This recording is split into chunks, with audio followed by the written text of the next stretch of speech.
Political unrest of the 1960s and 70s is cemented in the collective memory of those of us belonging to the baby boomer generation. But our kids are left to learn about the tumultuous period in history books and in film. The fight for civil rights for African Americans is well documented, from the early classic To Kill a Mockingbird to the biopic Malcolm X and the modern blockbuster The Help. But can you name a movie that deals directly with the women's liberation movement? For the next 2 days, Boston University is hosting a conference aimed at bringing attention to the push for women's rights. Deborah Bell organized the conference. She's a professor of psychology at BU and director of the Women's Gender and Sexuality Studies program. Welcome to Greater Boston. Thank you so much. Are we starting to see more attention being paid to women's liberation or the women's liberation movement as such? We are starting to see more attention being paid to those pivotal years in the late 60s and early 70s. There are some wonderful new films that have come out documenting some of what went on in those years, and many scholars have turned their attention in that direction. And I think younger activists and scholars are very interested in re-examining this period. Deborah, why don't you think more attention was paid to this earlier? That's a good question. I'm not entirely sure. I think we took some of the gains for granted. I think we allowed a lot of different narratives to appear, and maybe we're not paying enough attention to their accuracy and completeness. But I think particularly as the great generation of activists of that era gets older and we start losing some of them, I think it's become more urgent that we pay attention now. Interesting.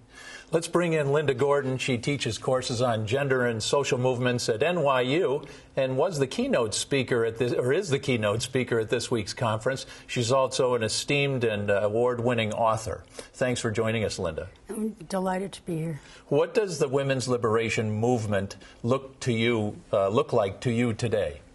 Well, as an historian, probably the first thing I'd say is it was the largest movement there has ever been in the United States. There was a moment when a majority of American women identified with this movement, but it was very, very decentralized. It had no overweening organization.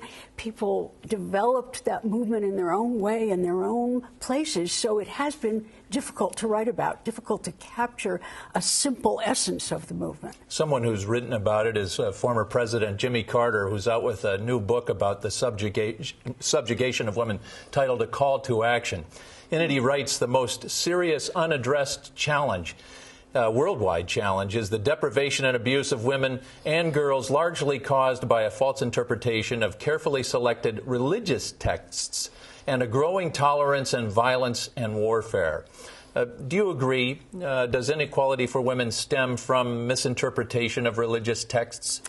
I'm not sure I would agree. I think there are so many causes, and the subordination of women is so deeply rooted that it certainly predates any of the modern great religions. So I'm not sure that's a very sharp analysis. And also the situation is so different in different countries. You know, in this country, the women's movement was so strong and actually produced so many gains that people today take them for granted. They're like the air we breathe.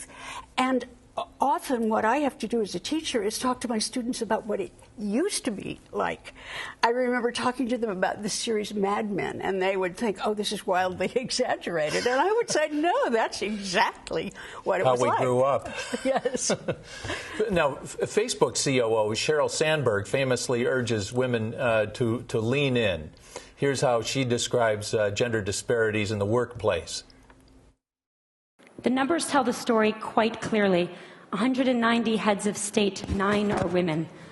Of all the people in parliament in the world, 13% are women.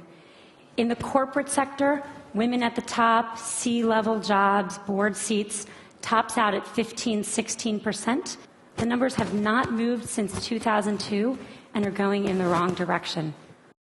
Now, how much of the onus do you think is on women to change their behavior and stop tolerating this inequality? I thought Sorry. Deborah?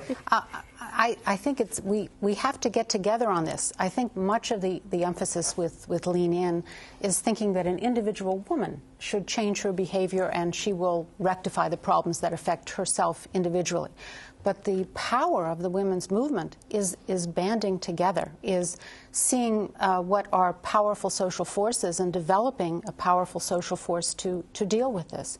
I mean, we are not in the position in this country, of women in some other countries of the world, as Linda has said, but there's no question that we lack political, social, economic, cultural power, and we have to think about ways to get that power. Linda, along these lines, Mika Brzezinski, among others, are advocating making sure that you know what your value is and finding a proper way to negotiate an appropriate salary. Do you agree? I actually don't. I think that applies to such a thin stratum of women. Interesting. Women who work at Walmart, women who work in universities, women who work in the vast majority, the 99% of women don't have any of that kind of bargaining power, especially now with the unemployment rate the way it is. And I also think that there's another assumption about it, and that is that we've automatically made progress if we have more women CEOs.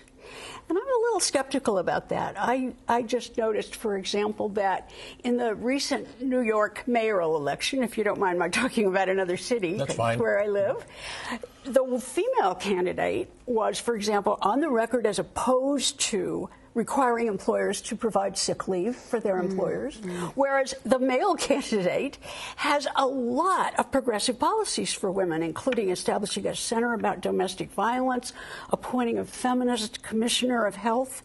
So I think I'm all for equality of women in corporations, but I am frankly more concerned with the 99%. Particularly if they're not being guided by the board. Right. Deborah Bell, Linda Gordon, thanks for joining us. Thank you. Thank you.